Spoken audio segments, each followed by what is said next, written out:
There are people who are available to teach you stuff. It's a community and volunteer effort, so people make appointments with each other and learn things. Oh, that's very nice. Stage that. Look at that. Stage that anywhere. Is that laser cut? No, plasma cut. There's the plasma cutter back in there. Wow. Obviously, the parts of the M. He's going to Seattle, but it's a continuity. That's a continuity. That's a All right. thing. Have you guys ever heard of a continuity? No. We can help. Shop space, great. Affordable rates, 24-hour access, private workspaces, community tools. Beautiful. 3D printer. Yep.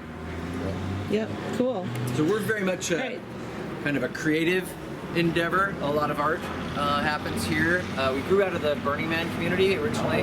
Originally, the space was rented for a large project called Rubik's Cube. Nice. It was a giant Rubik's Cube with 3 control stations. Oh, wow. So people had to work together. Each control station That's controlled fantastic. an axis. Wow. So they had to be like, turn the middle one. So we have 3 of the garages. 3 garage bays. This is our metal space. Nice.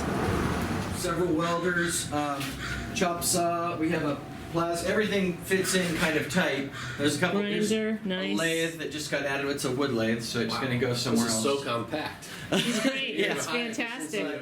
Here's a 4x4 plasma cutter. We've had a lot of luck. We can gather materials sometimes. Oh, that's beautiful. There was a restaurant downtown that was doing a remodel, and we were able to pull over 100 sheets of 2 foot by 2 foot 1/8 inch. So people have a lot of opportunity to try stuff out, by bringing in materials. So that's steel. Yeah. Wow. So all the materials that are hanging out, unless they're marked, are available. So if somebody wants to practice welding, here's a sheet metal bender, and just a wide variety of tools. A lot of people have donated tools. Drill press space, which is going to expand out now with some new tools that just got donated that I can show you shortly. This is a factory system, isn't it? Yeah. It's a visual board. Here's a. This will. Okay, good to stay organized. Belt sander.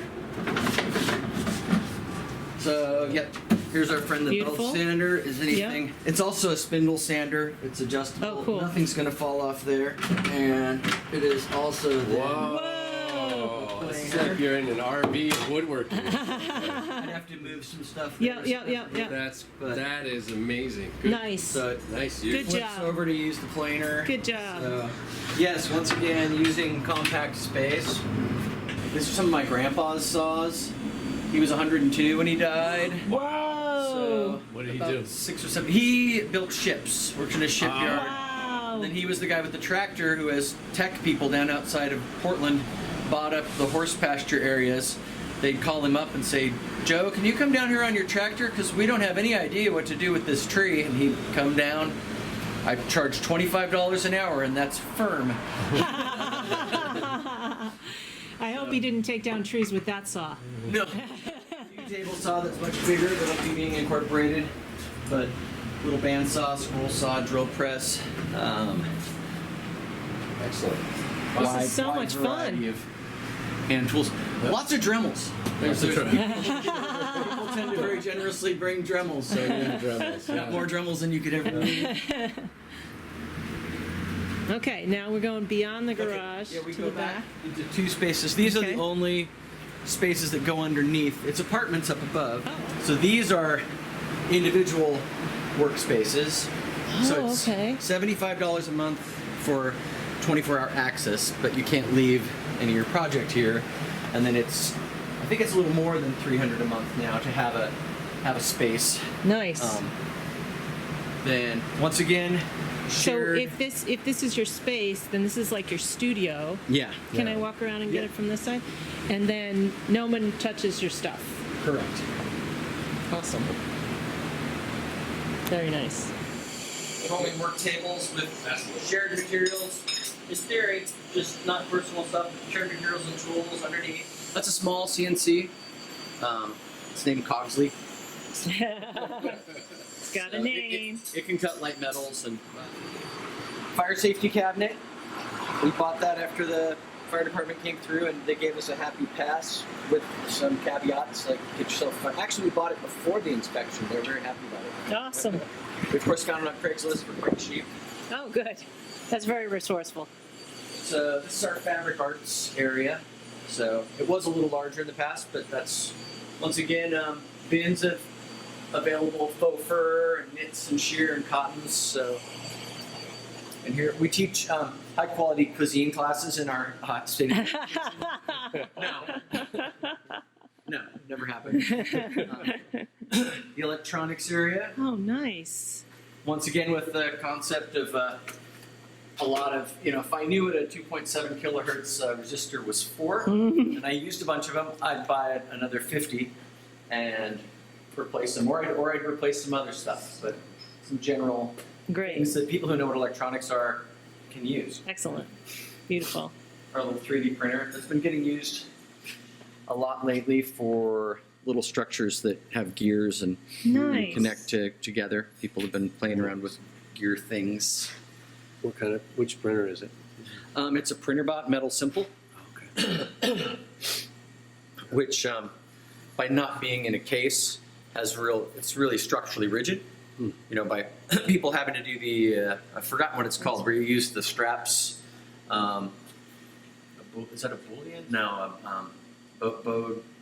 Anyway, it's a lot easier to make it rigid if you have the bigger space. Right. But this takes up a larger space with the way it moves, but it's rigid because it doesn't have a floating the head and the motor are right together. Where they have the other ones it's called a Bowden extruder, where the extruder's on the outside and runs through a tube so that the head can be light enough to move around.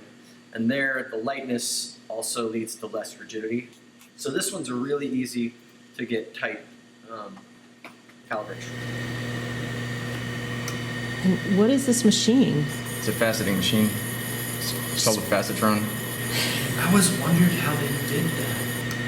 Right? Very carefully. It's like a diamond wheel? Yep. It is a diamond wheel. Wow. And is that like some type of a quartz crystal or? No, it's a feldspar. It's a feldspar. It And- shows the refractive index of diamonds, so it's also very sparkly. Cool. And this is giving you the pressure at which you're applying to the wheel? Oh, that's great. And what else do you get to adjust? The declination, the angle it's cutting at, Yeah. and the index, the number around. Right, which is really important when you're trying to get something that's all even-sided. Totally. Right?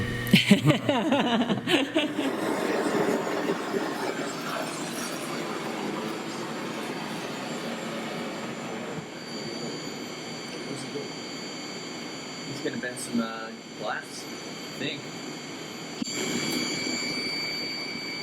He's just showing how hot he is.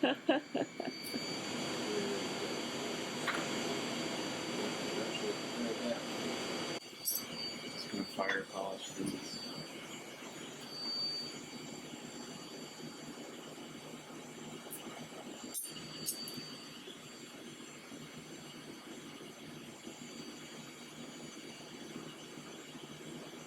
I'm just polishing the ends. If you don't, and you put the tools on there, like the blow hose, it'll cut them. So And then what happens? then you gotta buy a new one. Yeah, I got stuff to silver coat glass, so I'm going to kind of make a weaving pattern. Oh, And half of it's going to be silver, or like mirror, half of it's going to be neon. So, nice. So I put neon filled tube on the inside, and then on the outside, I bend glass around and then coat it in the mirror, coat it in Nice. silver. So basically, when you finish bending something to what you want it to be, you put electrodes on both ends, and one of the electrodes has a small tube that sticks off of it.